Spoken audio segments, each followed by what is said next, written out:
The airlock alarm had been screaming for 11 seconds when Cole Mercer decided he was done. He had the suit half sealed, magnetic boots still unlocked, oxygen reading at 62%. The Galactic Accord ship was spinning. He could see it through the port window. A silver crescent tumbling against the black, shedding debris like a dog shaking off water. Someone was still alive in there. The distress pulse said so. One biological signature, faint, flickering. The rescue coordinator, a career bureaucrat named Dale Preston, was still talking through the comm. "We do not have clearance to board a sovereign vessel without..." Cole cut the comm. He punched the airlock open and jumped. Zero gravity grabbed him the way it always did, like the universe forgetting he existed. He fired the thruster pack in short bursts, correcting his angle. The Accord ship filled his visor. Up close, it was worse than it looked from the window. Something had burned through the hull in at least 4 places. Something had eaten through the metal from the inside, like acid but hotter, leaving edges that curled outward like flower petals made of scorched steel. He had 30 seconds before the ship's rotation brought the breach point out of reach. He hit the hull hard, locked his boots, and moved. Inside was smoke and silence, and the smell of something he had no name for. Burnt copper mixed with something almost sweet, like scorched fruit. Emergency lighting pulsed red every 4 seconds. He swept his headlamp across the corridor, and the beam caught floating debris, shattered panels, a door that had been peeled back like a tin lid. The biological signature was coming from the deck below. He dropped through a maintenance hatch, caught a rail, swung himself down. His boots hit the floor and he straightened, and his headlamp found her. She was crouched in the far corner behind an overturned console, both arms wrapped around her knees. She was tall, even folded like that. Her skin was the deep blue-gray of deep ocean water right before a storm, faintly luminescent along the jaw and collarbone. Her eyes, when they snapped to his light, reflected it back in 2 narrow strips of silver. He held up both hands, palms out. She did not move. "I'm going to get you out," he said, knowing full well she couldn't understand him. He kept his voice flat and even, the way you talk to a spooked animal. "The ship is dying. We need to go." Her eyes tracked to the ceiling. A deep groan moved through the hull, metal under stress that had run out of patience. A new crack split the wall to Cole's left, and light poured through it. Hard white vacuum light, and the air pressure dropped fast enough that his ears popped. She was on her feet before he finished processing what was happening. He grabbed her arm without thinking, pointed toward the maintenance hatch, and ran.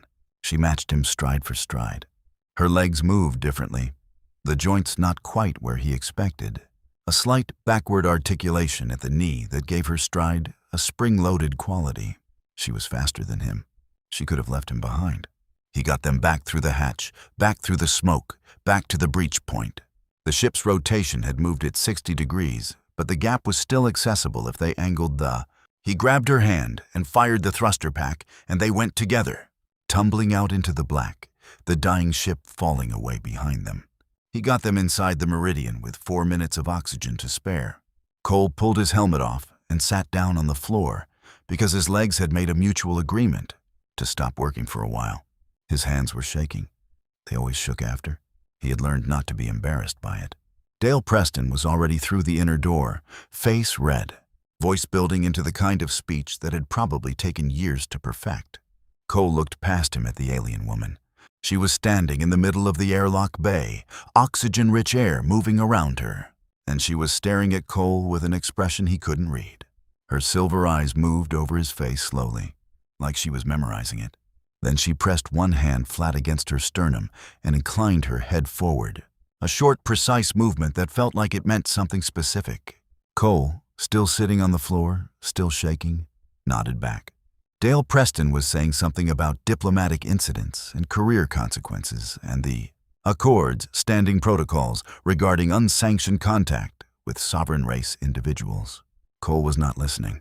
He was watching the alien woman, who had turned away and was looking at the wall of the airlock bay with an unreadable expression.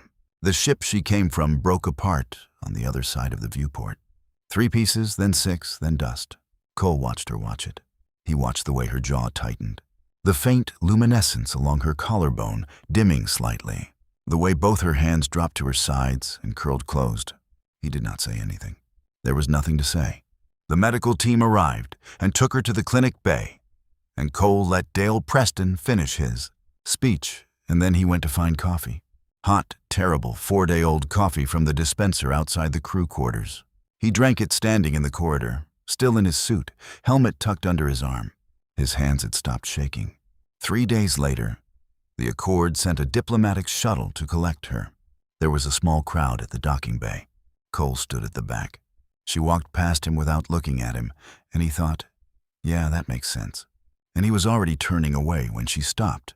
She looked at him for a long moment. Then she leaned in, and she did something he wasn't prepared for. A slow, deliberate inhale, close enough that he could see the faint iridescence shifting along her neck.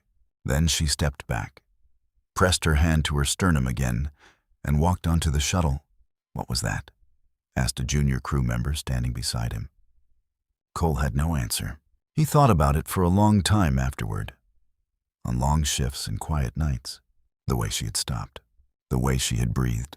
He filed it under things he didn't understand and moved on. He was good at that. The Meridian was 2 weeks out from Cygnus Station when the Accord dreadnought dropped out of faster-than-light travel directly in front of them. Cole was in the engine room, 3 layers deep in a coolant relay that had been misbehaving for 6 days. When the proximity alarm turned the whole ship red, he heard boots hitting the floor above him, heard the intercom crackle with the navigator's voice going high and tight. You need to come up here. He pulled himself out of the relay housing and wiped grease off his hands with a cloth that only moved the grease around.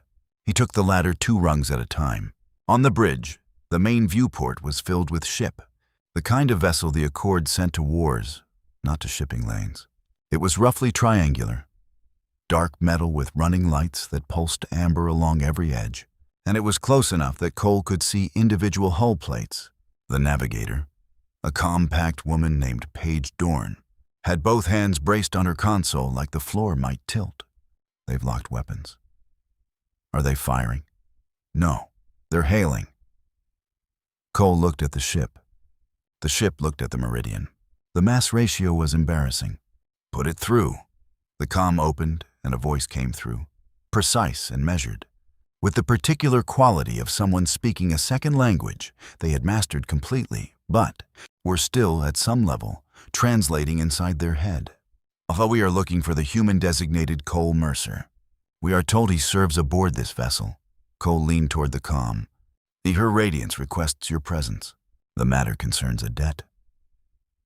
Cole looked at Paige. Paige looked at Cole. The word radiance sat in the air between them with the weight of something that did not negotiate. Her radiance, Cole said carefully. Who exactly is that? Another pause. She said you would ask that. She said to tell you. The airlock bay. The ship that broke apart. The human who held her hand. Cole's hands went very still. He had spent 4 years filing it under things he didn't understand. Tell her I'm on my way, he said. The dreadnought hangar was the size of a small stadium, and Cole crossed it on foot with an escort of 4 Accord soldiers who wore their ceremonial armor, like they had been born in it. The armor was dark, edged with the same amber light as the ship's running lights, and the soldiers moved in a formation that put Cole precisely in the center in a way that could have meant protection or containment, and he wasn't sure which. The inner doors opened into a corridor that smelled like the burned copper sweet fruit smell he remembered from 4 years ago. The corridor ended at a wide chamber, 2 rows of Accord officials standing along the walls, all watching him with expressions ranging from curious to deeply disapproving. At the far end, standing on a slightly raised platform, was the woman from the airlock. She had not changed. Same height, same deep blue-gray skin, same luminescence along the jaw. She was dressed differently now, layered fabric in dark colors that moved when she moved. Her silver eyes found him the moment he walked in. She did not do what he expected, which was stand there being regal while someone introduced her formally. Shuffle nervously, and she stopped 2 feet in front of Cole and looked at him. Cole Mercer, she said. Her pronunciation was exact. That's me. Her gaze moved over his face with that same deliberate quality he remembered. Then something shifted in her expression. Something that might have been relief on a human face, but was quieter, more interior on hers. "You have the same scent," she said. "I'm sorry? Your scent.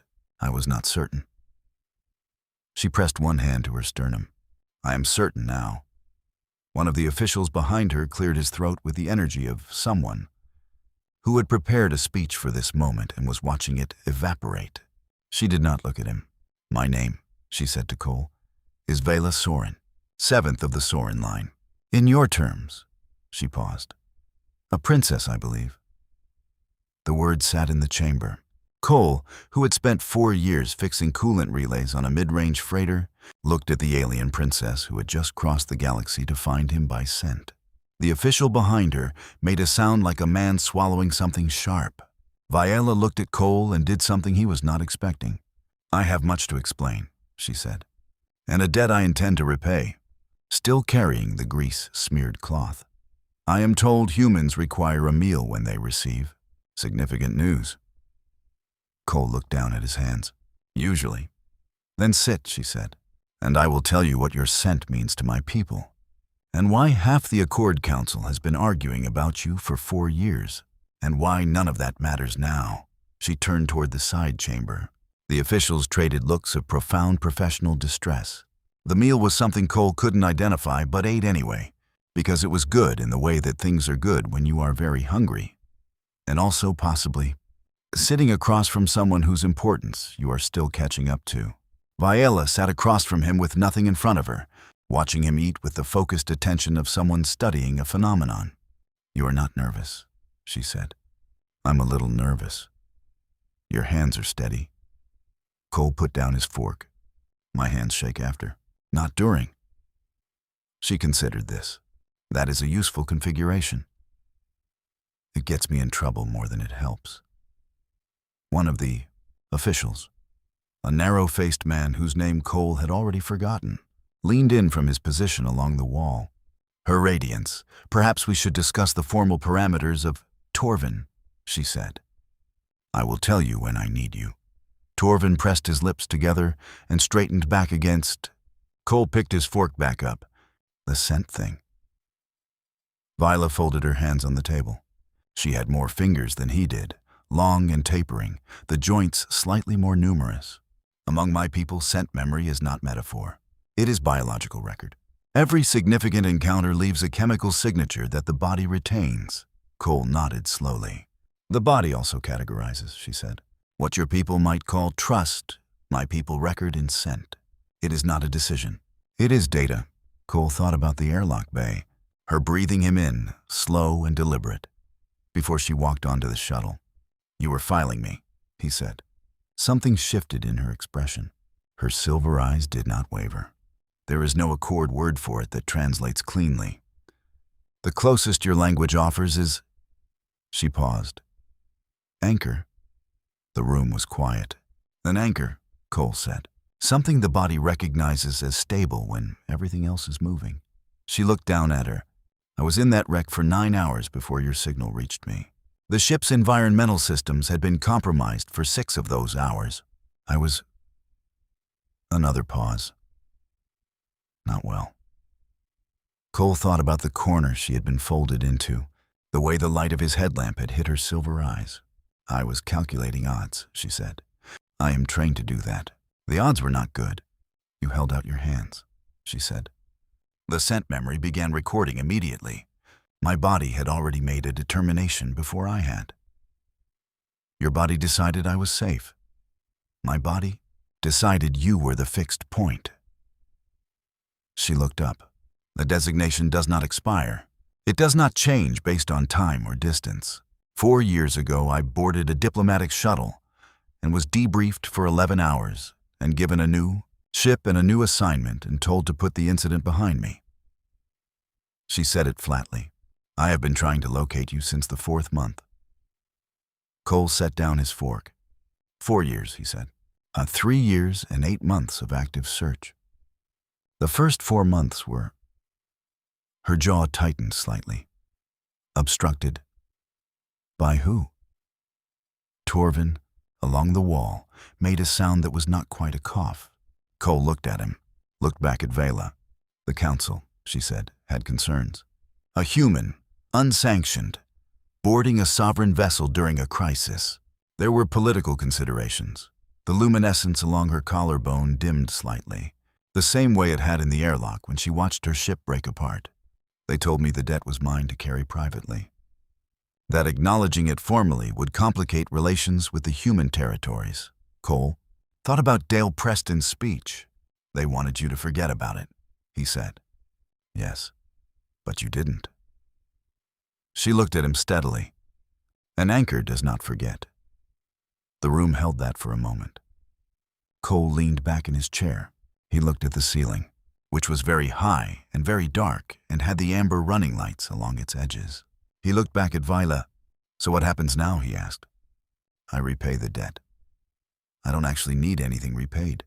I did what anyone would have done.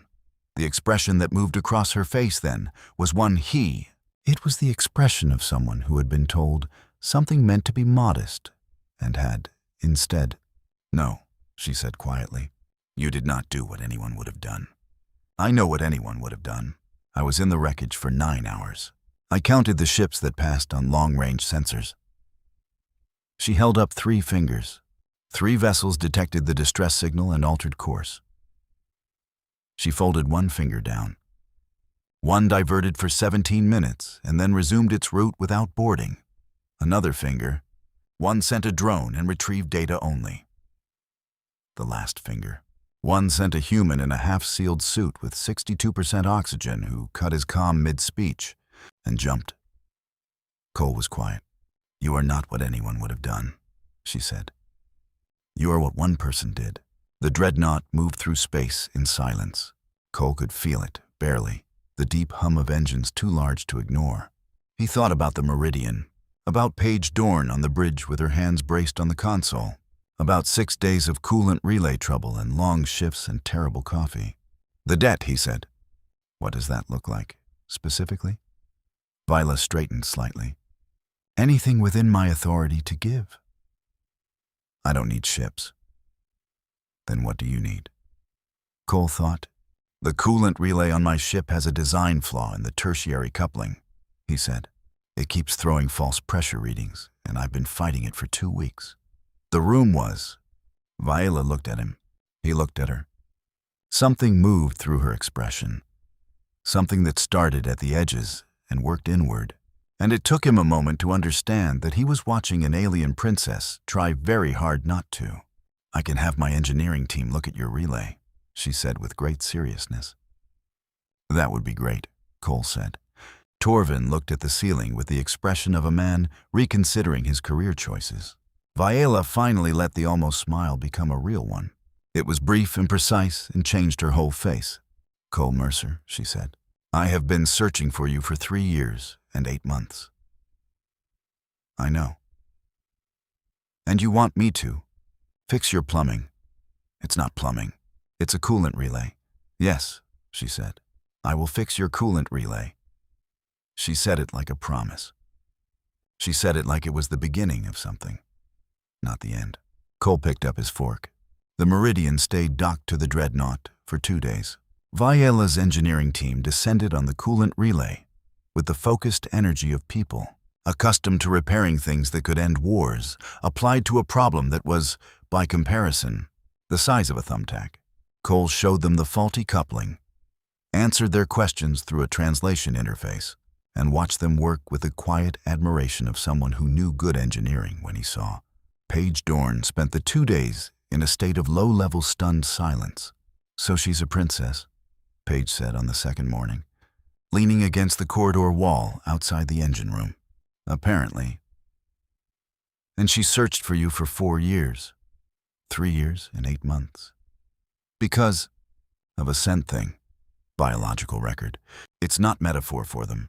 Paige chewed on this, and she brought a dreadnought. The dreadnought is hers. It goes where she goes. Cole. Paige looked at him with the expression of a very reasonable person encountering an unreasonable situation. What is happening right now? Cole thought about it. I think, he said, someone is paying a debt. By fixing our coolant relay. That was my request. Paige rubbed her face with both hands. You could have asked for anything. She said anything. I needed the relay fixed. Cole. The relay has been a problem for 2 weeks, Paige. She stared at him for a long moment. Then she pushed off the wall and walked back toward the bridge, shaking her head in a manner that said the situation was beyond her and she had made peace with. Cole went back to the engine room. Viola found him there an hour later, sitting on the floor beside the now-repaired relay housing. She came in without the escort, which he noticed. She stood in the doorway for a moment, looking at the engine room the way she had looked at him in the chamber. Your ship is old, she said. She runs. Viola came in and crouched beside him, looking at the diagnostic readout. She pointed at one of the numbers. This is your fuel efficiency rating? Yeah. That is not good. No. She looked at him. You could have asked for a new ship. I like this one. She was quiet for a moment. Then, why? Cole thought about it. You know where everything is. New ships. Everything's in different places. You spend 6 months relearning where you put things. He paused. Also the crew. Viola looked at the engine room around her. Old metal, worn surfaces, the smell of grease and recycled air. She looked at it with an expression he was starting to be able to read, which was saying something because she kept most of her face very still. She was looking at it like she understood something she hadn't expected to understand. The fixed point, she said quietly, not quite to him. He glanced at her. What? She shook her head slightly. I was thinking about configuration. What makes a thing an anchor? She stood, smoothing her layered fabric. I have moved many times. New ships, new postings, new assignments. I have never... She stopped. Chose a different word. Stayed. Do you want to? She looked down at him, still on the floor with the diagnostic. Her silver eyes were level and clear. I want to repay the debt, she said. Correctly. The relay's fixed? That's enough. It is not enough. You know that. She said it without weight, just fact. The relay is... She paused, and he got the sense she was borrowing his own logic back at him. The beginning. They were close.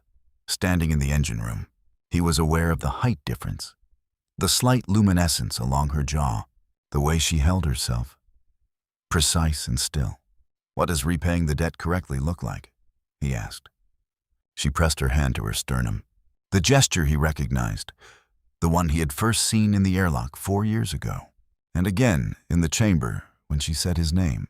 He understood it better now. It was not a bow. It was not a salute. It was a hand over the place where the recording was kept. It looks like not leaving, she said, until the debt is paid. What if it's always needed, he said. The luminescence along her jaw brightened slightly. Then I suppose, she said, I do not leave. There was a problem with that, of course. Cole had known it was coming for most of the 2 days. The way you know a weather system is approaching when the pressure changes before the clouds. It showed up the next morning in the form of Torvin, who knocked on the Meridian's docking connector with the energy of someone carrying a formal grievance and 3 prepared statements. Cole let him in. Torvin straightened his uniform, declined the coffee Cole offered, and explained, very precisely, that her radiance remaining aboard or adjacent to a human civilian vessel for an extended period, without Accord Council authorization, was a violation of 17 separate diplomatic protocols. He showed Cole the list. Cole looked at the list. Does she know about this? Cole asked. Her radiance is aware of the protocols. That's not what I asked. Torvin's jaw tightened. Her radiance has indicated that the protocols are secondary to the fulfillment of the debt. Obligation. And the Council disagrees. The Council feels that the debt can be considered, fulfilled by the engineering service rendered and by the formal acknowledgement made in the reception chamber. Cole thought about the reception chamber, about Viola walking off the platform before anyone could introduce her formally, about the way she had said his name like she had been saving it up. What does she say to that? Cole asked. Torvin looked at the wall for a moment. She says the Council may take their feelings and place them somewhere anatomically creative. Cole drank his coffee. Torvin looked at him with the expression of a man who had not expected okay. Okay. What do you need from me? Torvin blinked. I need you to understand the gravity of Torvin. Cole set down his mug. She's a grown person. She makes her own decisions. I'm not going to tell her what to do, and I'm not going to tell you to go easy on the council on my behalf. You want to resolve this? You talk to her. A long pause. She will not be persuaded, Torvin said. Probably not. She has been... He stopped. She has been very difficult about this for 4 years. Cole looked at him. Torvin, for the first time, looked less like a man delivering formal grievances and more like a man who had been carrying something heavy for a long time. She never stopped looking, Cole said. No, Torvin said quietly. She never stopped. Then maybe stop trying to make her? Torvin looked at the mug. He folded his list of 17 protocols and put it back in his pocket. I will convey your position to the council, he said. You do that. Torvin left. Cole finished his coffee. An hour later, Paige leaned in the engine room doorway. The dreadnought is still here. Yeah. They're not leaving? Cole looked up at her. Would you leave? Paige thought about this for a genuine moment. I guess I wouldn't. She left him to the diagnostic. That evening, Viola came back to the engine room. She sat down on the floor across from Cole with the unhurried quality of someone who had arrived, somewhere they intended to be. She looked at the relay housing, the old walls, the patches in the metal where previous crews had fixed previous problems. She looked at it the way Cole had described looking at the ship, like she was learning where everything was. Cole watched her do it. Torvin came to see me, he said. I know. He had a list. He has several. A pause. He is not wrong, technically. The protocols exist. Are you going to follow them? She looked at him. The amber light from the corridor behind her caught the edge of her jaw, and the luminescence there was steady and clear. I followed every protocol I was given for 4 years, she said. I was told to stop searching. I was told the debt was private. I was told the human territories did not need to be involved. I followed all of it. She looked back at the engine room wall. The protocols did not help me find you. Finding you did not require protocols. I am reconsidering their usefulness. Cole nodded slowly. Outside, beyond the Meridian's hull, stars moved in the slow, patient way they always moved. Indifferent to dead knots and diplomatic protocols, and 2 people sitting on an engine room floor, deciding, without quite saying it out loud, that something had changed. The Meridian's heading to Cygnus Station, Cole said. After that, we have a cargo run to the outer belt. I know your route, Viola said. I have known your route for 3 years and 8 months. Cole looked at her. Of course you do, he said. Something in her expression settled. The kind of settling that happens when a calculation you have been running for a long time, finally. Then you know the outer belt run takes 6 weeks, he said. Yes. Long trip. Yes. Cole looked at the diagnostic readout. Every system nominal, everything in its place. The couch in the cargo observation bay folds out, he said. I will have my things transferred, she said. Outside, the dreadnought's amber running lights pulsed steady and slow against the dark, and the Meridian hummed around them, old and reliable. The debt, by any honest accounting, was nowhere near paid. Neither of them minded at all.